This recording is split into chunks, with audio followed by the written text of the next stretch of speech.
Puji syukur kepada Allah, kemudian salawat dan salam kepada baginda kita Nabi besar Muhammad sallallahu alaihi wasallam. Kemudian ucapan terima kasih yang sebesar-besarnya kepada Bapak pengurus masjid yang tidak bisa disebutkan namanya satu persatu, tapi kemudian kita berdoa kepada Allah semoga para bapak-bapak ini dan para pengurus-pengurus masjid senantiasa diberikan umur panjang oleh Allah. Allah berkahi segala aktivitas mereka kecil maupun besar. Amin ya rabbal alamin. Kemudian salam ta'zim juga kepada para pengurus GNPF, Gerakan Nasional Pengawal Fatwa Ulama Paliko Payakumbuh 50 kota ya, Tatuluo Luak 50. Kita doakan semoga mereka juga kuat dalam mengemban amanah yang tidak kecil ini. Mereka istiqamah sampai mati. Amin ya rabbal alamin. Bapak ibu para jamaah yang dimuliakan oleh Allah, ambo tahu ya, ibu-ibu bapak-bapak yang hadir di masjid sekarang ini, kalau kita bertanya latihan enggak Pak? Latihan Pak. Latihan Bu.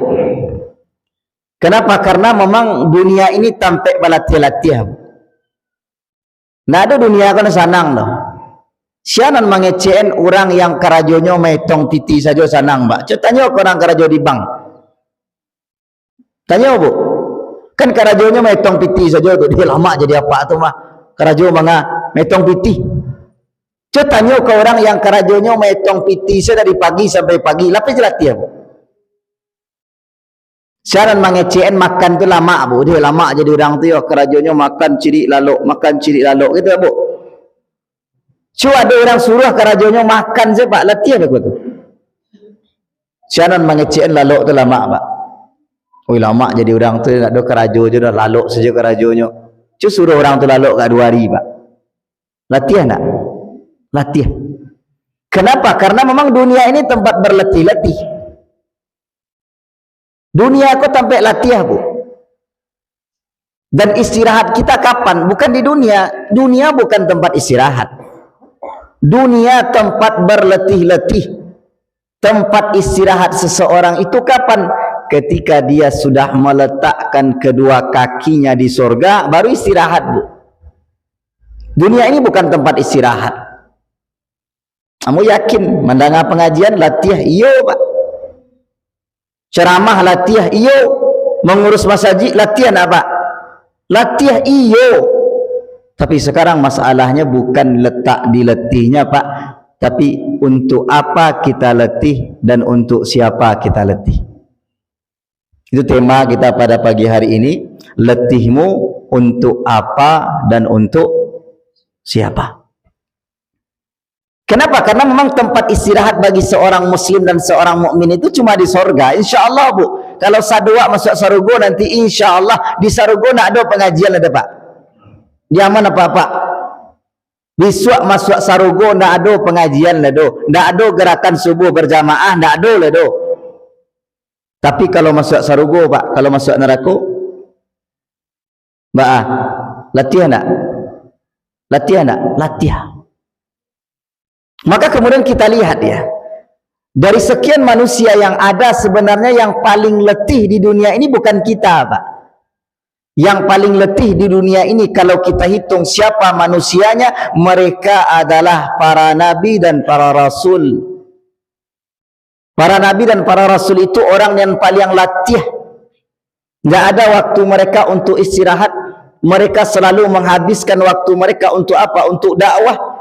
Bahkan kalau seandainya kita baca dalam sejarah Nabi Muhammad sallallahu alaihi wasallam, beliau itu berdakwah di kota Mekah berapa lama?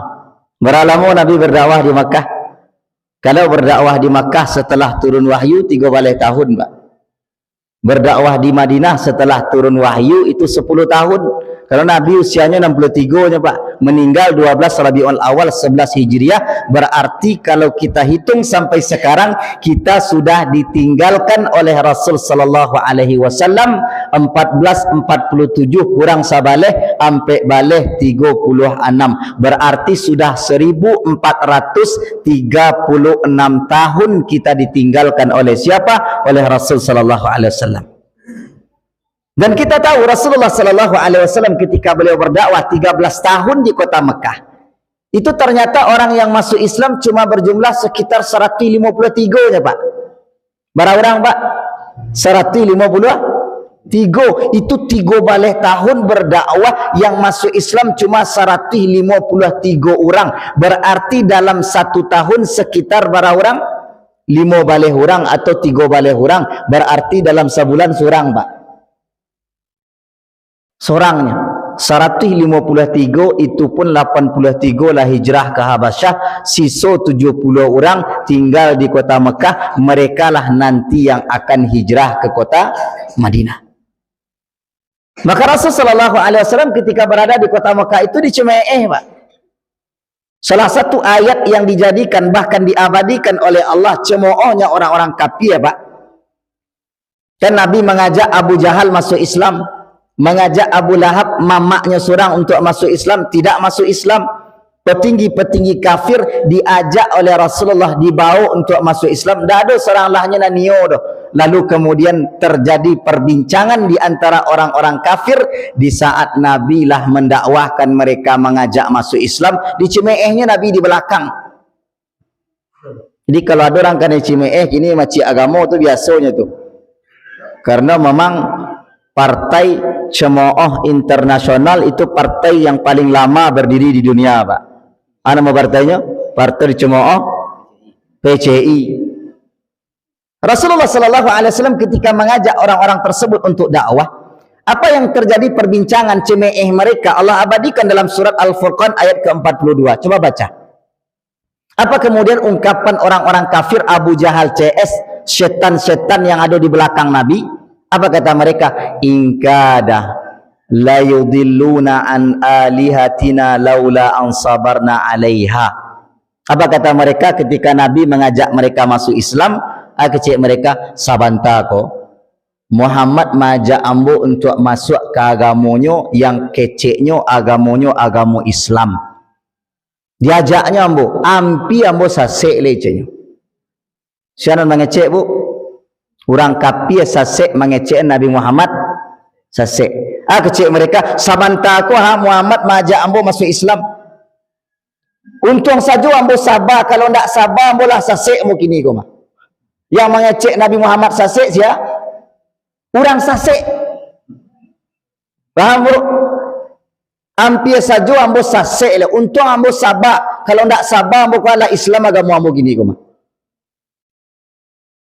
Lalu kemudian Allah sampaikan, wa saufa ya'lamuna hina yarawna al'adzab. Kata Allah, kelak mereka akan mengetahui, baru mereka akan tersadar ketika azab sudah menimpa mereka. Lalu kemudian Allah katakan, man adallu sabila, siapa sebenarnya yang sesat, Muhammadkah atau orang-orang kafir itu?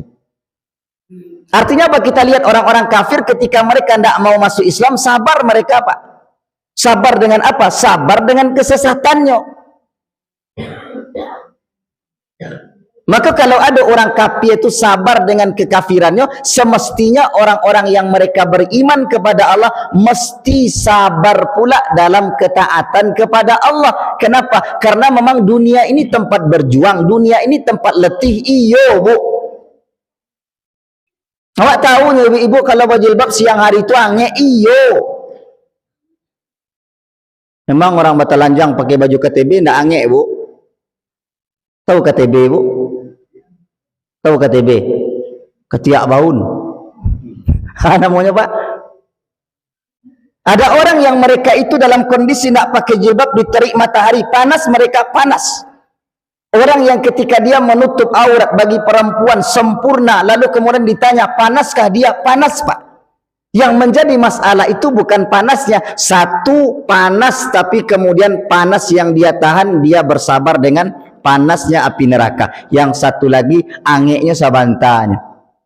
Sampai kapan? Ketikalah sampai di Serogo, Pak. Pokoknya sebenarnya kalau ditanya gini ke Ustaz, kau anak lama jadi Ustaz tu, Pak. Lama mikir mau biarlah jadi pengusaha saja. Tapi kadang mau fikir-fikir kan, kalau seandainya kamu nak jadi ustaz, nak sampai kamu ke Mesir Pak, pasti nanti akan ada orang lain yang sampai ke Mesir dan dia yang akan mengambil bagian ini. Kenapa? Karena hidup kita ini untuk berjuang. Orang yang paling letih di dunia ini bukan kita, Nabi dan Rasul. Nabi Musa alaihissalam dikajar oleh Fir'aun Pak. Dikajarnya oleh Fir'aun. Nabi Musa lari, latih Nabi Musa Pak. Latihan tak? Lari latihan. Sekarang Fir'aun yang mengajarnya latihan tak? Fir'aun mengajar siapa? Mengajar Nabi Musa. Lari lo dikajarnya. Latihan Fir'aun. Latihan. Nabi Musa latihan. Sama-sama lari. Sama-sama latihan. Tapi ujungnya beda bu. Yang ciak lari ke Sarugo. Yang ciak lari karena tahu Zulaikha bu? Zulaikha mengajar Nabi Yusuf. Zulaikha lari mengajar, Nabi Yusuf lari dikajar. Sama-sama lari. Latihan tak Zulaikha? Latihan. Nabi Yusuf latihan tak? Latihan bu. Sekarang masalahnya, latihan mereka beda. Beda. Ciak mengajar kemudian berakhir di neraka nanti. Yang ciak mengajar berakhir di Sarugo. Sama-sama lari bu. Tak ada dunia aku yang tak latihan tak. Yang menjadi masalah itu bukan latihannya, ibadah latihan. Mendengar pengajian subuh kau latihan bu, iyo ngantuk. Tapi kalau seandainya ibu di rumah nonton sinetron, ngantuk aja ibunya. Berjalan kaki 200 meter ke masjid, latihan Pak. Latihan, saya ngecek dah latihan. Tiba jalan kaki 200 meter ke kafe, latihan Pak. Latihan tak? Latihan. Ada orang rumahnya koha 200 meter ke masjid, 200 meter ke kadai, sama-sama berjalannya 200 meter ke masjid, bara kira-kira langkahnya. 200 meter ke kafe, ke kadai, bara kira-kira langkahnya. Sama-sama latihannya Pak, latihan. Yang membedakan latihannya, sia untuk Allah, sia untuk dunia. Maka Bapak Ibu yang dimuliakan oleh Allah, Al-Quran mengajarkan kepada kita, para nabi dan para rasul itu latihan. Tapi yang harus kita sadari adalah kita hidup bukan untuk siapa? Bukan untuk manusia, kita hidup untuk Allah. Dalam doa iftitah kan kita baca itu, Qul inna salati alibu wa nusuki wa mahyaya wa mamati lillahi rabbil. Barangkali mengecekkan itu sehari Pak. Sesungguhnya salatku, segala jenis ibadahku, hidupku, matiku, untuk siapa? Untuk Allah. Karena ada orang di dunia ini yang mereka latihannya 2 kali, mohon maaf Pak. Latihannya 2 kali. Yang pertama adalah orang-orang yang ketika dia hidup di dunia, tidak ada perjuangan dia untuk Islam dan kaum muslimin. Ketika dia hidup di dunia, kemudian bagaimana pekerjaannya, makan, lalu ketika hidup di dunia, orang-orang seperti ini mereka mengejar dunia, pada akhirnya dunia nan dikajar nak dapat dah Pak. Allah dikajarnya dunia, dunia nan dikajar nak dapat dah Pak. Besok ketika sampai di akhirat, dunia mengajar dunia, di dunia tinggal salat, tinggal puasa.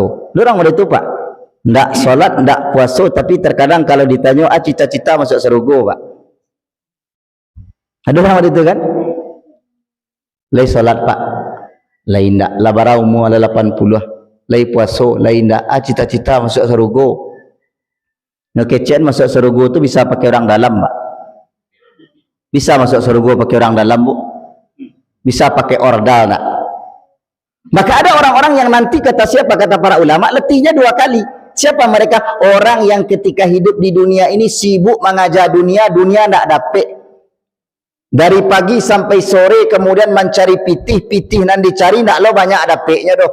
Yang diinginkan di dunia ndak perlu tercapai, lalu kemudian akhirat dia tinggalkan, salat lewat, puasa lewat, sadonya lewat, ndak ada ibadah, lalu kemudian ketika masuk ke dalam neraka jahanam tambah latihan.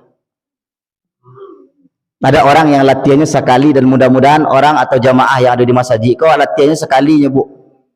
Di dunia awak sibuk beribadah kepada Allah, tidak kita tinggalkan dunia, tapi akhirat tetap kita kejar. Kita letih memang ketika mengejar dunia dan mengejar akhirat, tapi letih kita cuma satu kali. Kapan? Kalau seandainya di akhirat besok awak masuk surga, nak ada latih lah do. InsyaAllah orang yang acok kena berang dari rumahnya, kalau masuk surga nak kena berang lah Pak.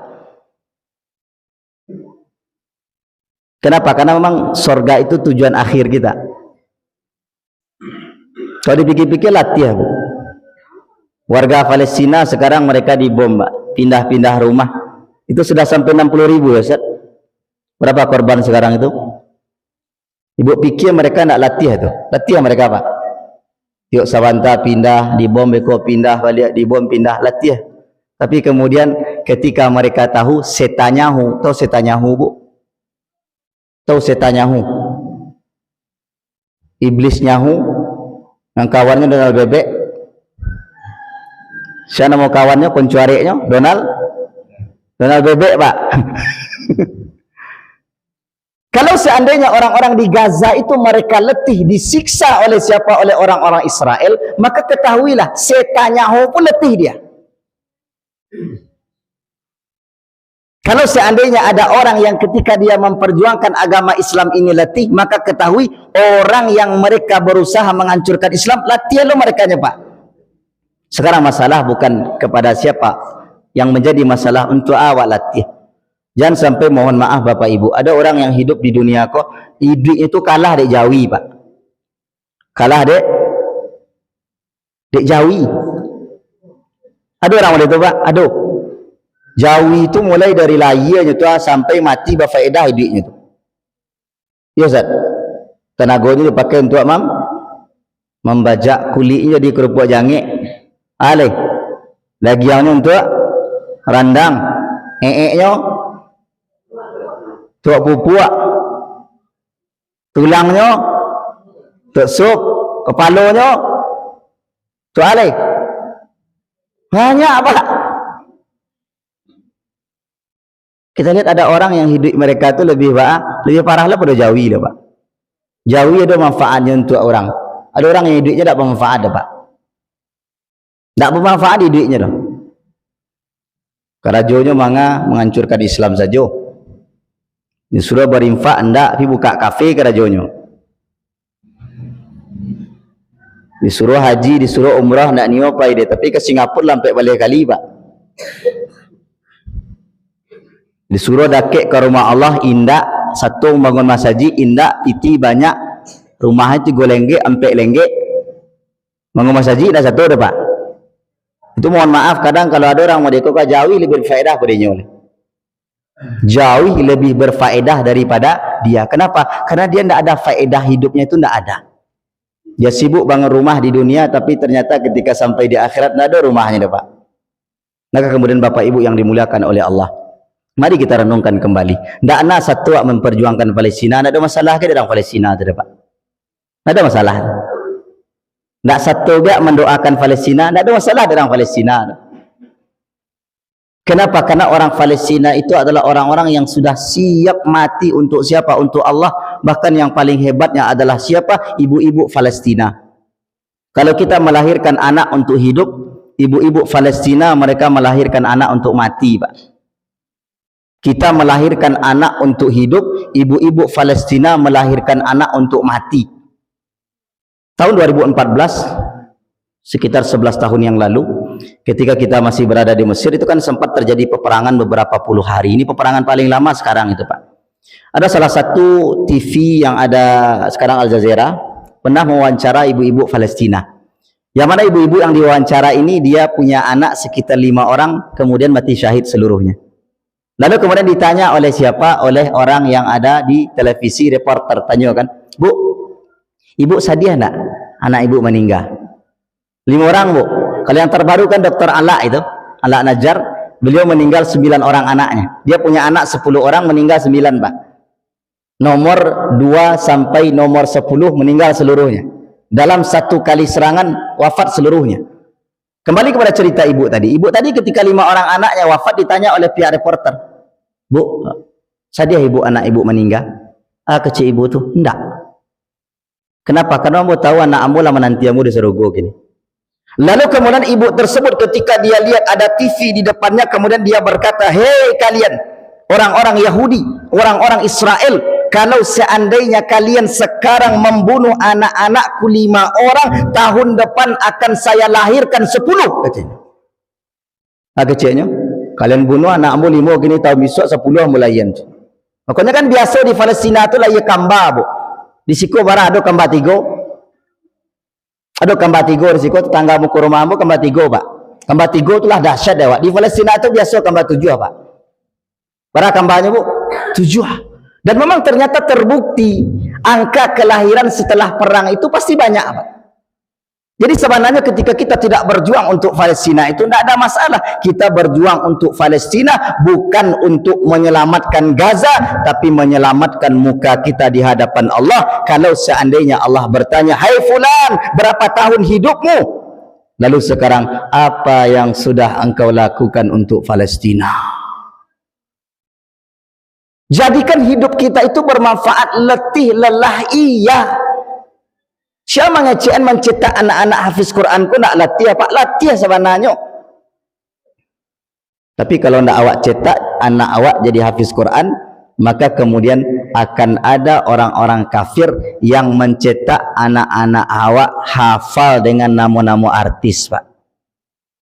Jadi kalau nak latih awak mencetak anak awak, akan ada orang kafir dengan sukarela akan mencetak anak awak nanti menjadi anak salah asuhan. Anak yang ketika awak mati nak pandai je berdoa doh. Paling berdoa sekali setahun ya, pak. Itu pun pas hari apa, hari amak. Artinya pak, butuh perjuangan. Kita punya lembaga tahfiz, pak. Untuk mencetak anak itu berat. Perjuangannya berat, iya. Sampai kepada angka 30 juz itu berat, pak. Tapi kalau tidak awak didik mereka dengan mendidik Al-Quran dalam dada mereka, akan ada orang kafir dengan sukarela mendidik mereka melalui dunia game, mendidik mereka melalui bagaimana? Melalui dunia tontonan dan lain sebagainya, sehingga HP ini menjadi senjata pemusnah massal abad sekarang, pak. Artinya apa? Harus siap awak latih. Kadang tu ibu-ibu kan baru seketik dinasihati anaknya, lah tu sat panik ambo dingin dari itu baca canduk masih mada aja Ustaz. Kalau kami, prinsip kami gampangnya, pak. Karena mendidik anak di pondok pesantren itu kan banyak aja yang mada. Tiok sabanta dihukum, pak, sehari mau 3 kali. Kami sampaikan saja, tidak ada masalah. Sekarang masalahnya kalian yang sabar melanggar atau kami yang sabar menghukum. Ma pilih ya, bu. Anak awak sabarnya melanggar, terus kemudian awak tidak sabar menghukumnya, tidak sabar mengingatnya doh. Itu kan sebenarnya idikku kan bertanya-tanya yang sabar saja, bu. Kalau anak awak melanggar 3 kali, awak ingatkan sebanyak 6 kali. Tidak taluk je awak hukum sebanyak 4 kali. Sekarang pertanyaannya, siapa yang lebih kuat? Dia yang melanggar kuat atau kita yang menasihati dan menghukum dia yang lebih kuat? Kalau seandainya kita menyerah, kita kalah. Anak awak melanggar 4 kali, baru awak nasihati 2 kali, lalu kemudian lama menyerah sekali. Apakah dengan menyerah tersebut anak kita akan berubah? Berubah enggaknya? Tidak. Hidup ini perjuangan. Yang menjadi masalah adalah bukan lelah dan letihnya, tapi untuk siapa kita lelah dan untuk apa kita lelah. Para nabi dan para rasul mereka lelah, pak. Dan kita bersyukur. Ternyata dalam perjuangan itu, Bapak Ibu yang dimuliakan oleh Allah, Allah tidak melihat hasil, Pak. Allah tidak melihat hasil. Dalam perjuangan yang dilihat oleh Allah, yang paling penting itu adalah proses.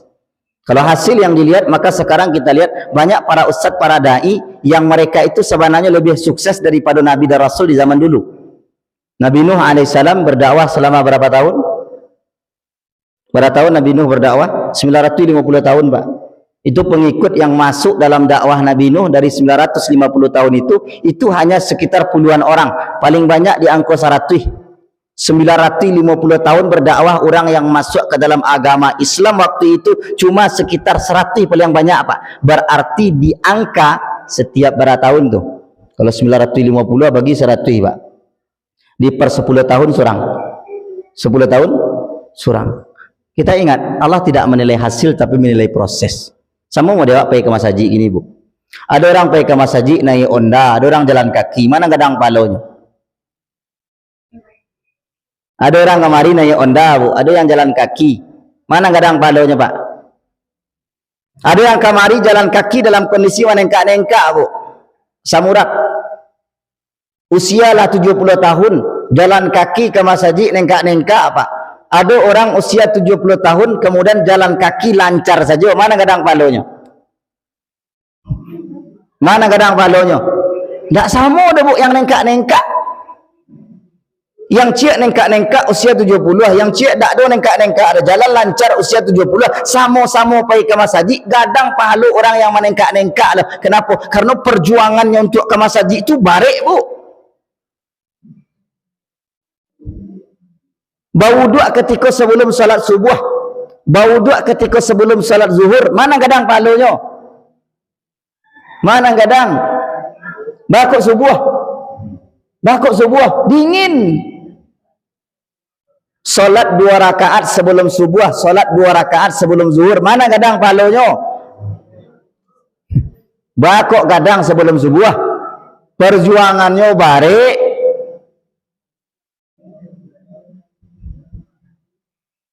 Kenapa? Karena Allah nilai proses. Allah tidak melihat hasil. Besok ketika berada di akhirat, kami para ustaz tidak ditanya oleh Allah, labara banyak follower. Anak muda kini kan pakai istilah follower ya. Labara orang yang banyak masuk ke agama, labara orang dapat hidayah. Nah itu yang ditanya tu. Allah cuma bertanya, "Hei, engkau sudah sampaikan Islam ini dengan baik atau belum? Engkau sudah perjuangkan Palestina atau belum?" Tak ditanyanya bara orang yang dapat dia awak tu. Nawak tak sedang dalam kondisi model pendaftaran sekolah, dia bara murid dapat tahun gini dah itu tu, Bu.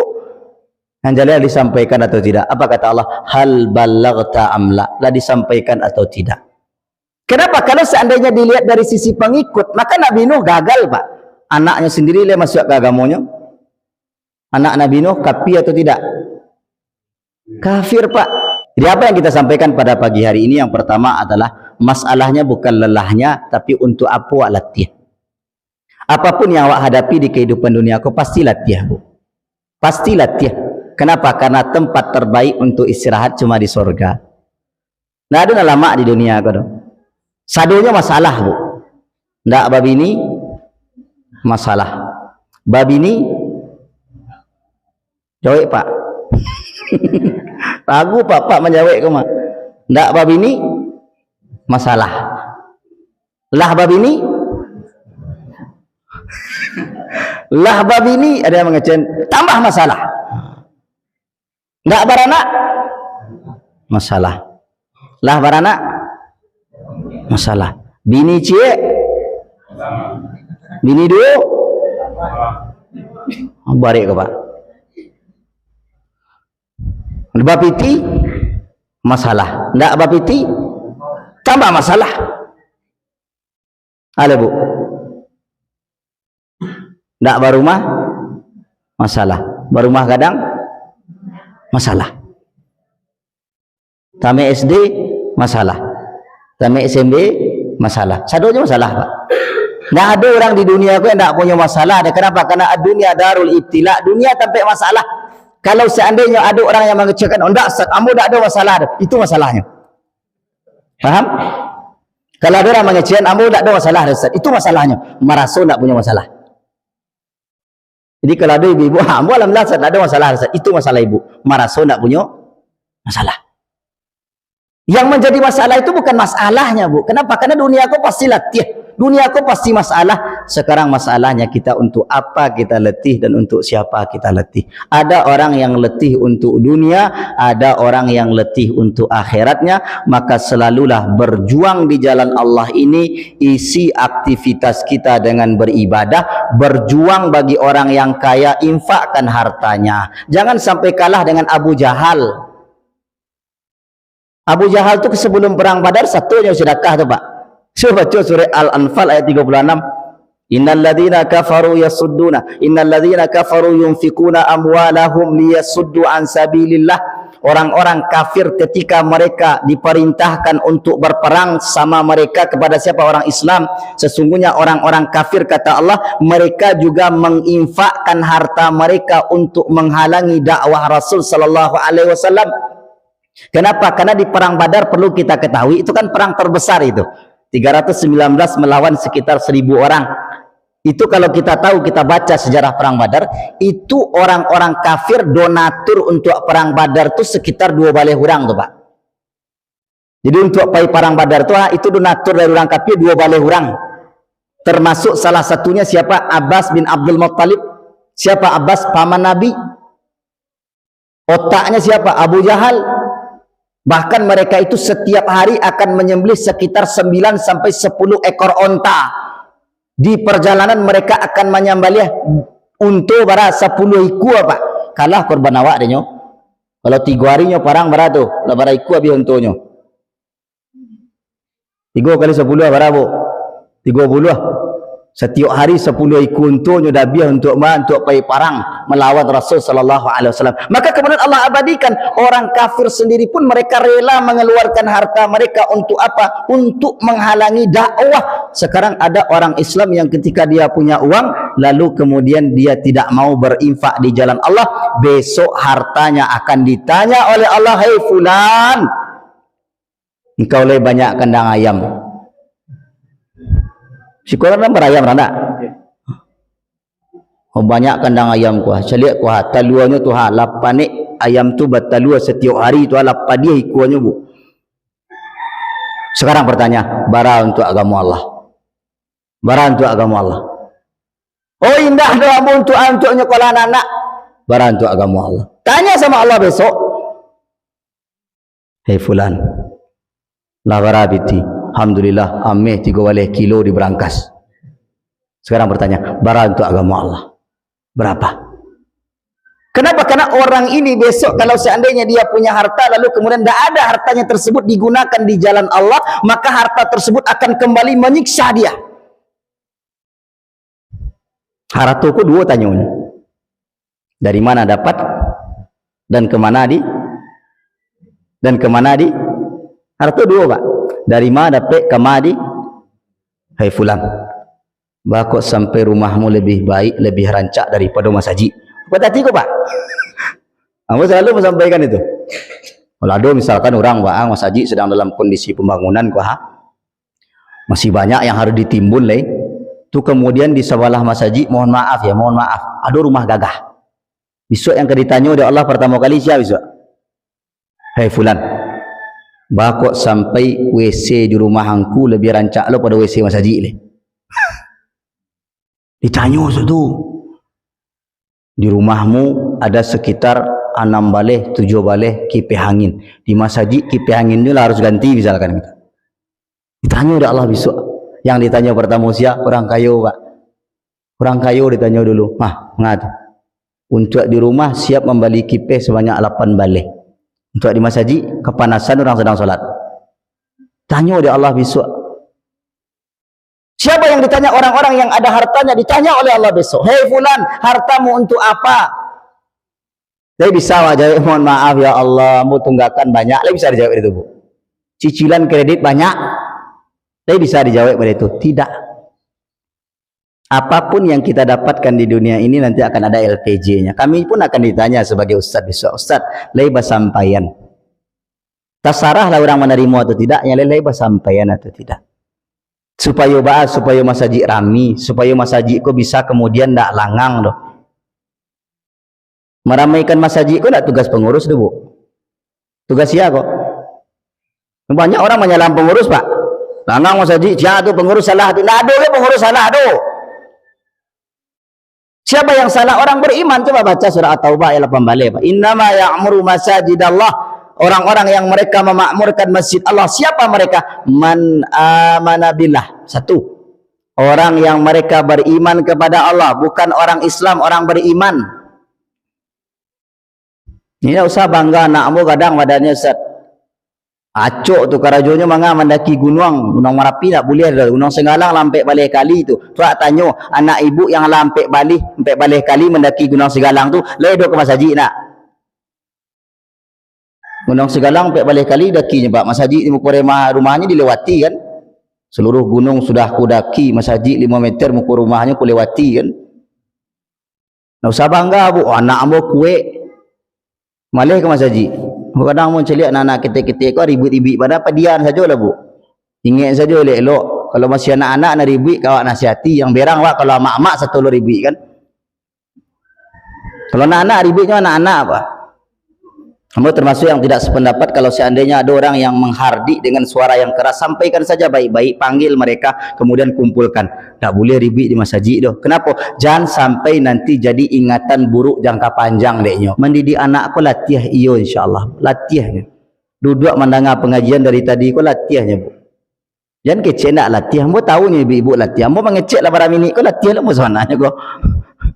Tapi aku sampaikan Pak. Masalahnya bukan latihnya. Ada orang yang 20 minit, 30 minit siap nyanyi di tempat karaoke Pak. Latih anaknya. Tara-bara album dipakainya tu Pak. Latih mereka letih. Bedanya dengan orang yang ceramah letih juga Pak. Yang jadi masalah bukan letihnya, tapi untuk apa kita letih dan untuk siapa kita letih. Dunia tempat ujian, tempat masalah. Terakhir kata Al-Imam Asy-Syafi'i beliau mengatakan, mihanuz zamani katsiratun la tanqadi wa sururuhu ya'tika kal a'yadi. Apa kata Al-Imam Asy-Syafi'i? Ketahuilah, dunia ini tempat ujian yang ujiannya tidak akan ada putus-putusnya. Ujian dunia ini tidak ada putus-putusnya. Lalu kemudian bagaimana dengan kebahagiaannya? Kebahagiaannya kata Imam Asy-Syafi'i, wa sururuhu ya'tika kal a'yadi. Kebahagiaannya datang sekali-sekali model orang hari raya Pak. Kebahagiaannya seketik-seketiknya. Kenapa? Karena memang dunia aku bukan tampek bahagia. Dunia tampek masalah, tampek ujian, tampek bahagia wak di sarugo. Semoga kita semua masuk surga. Amin ya rabbal alamin.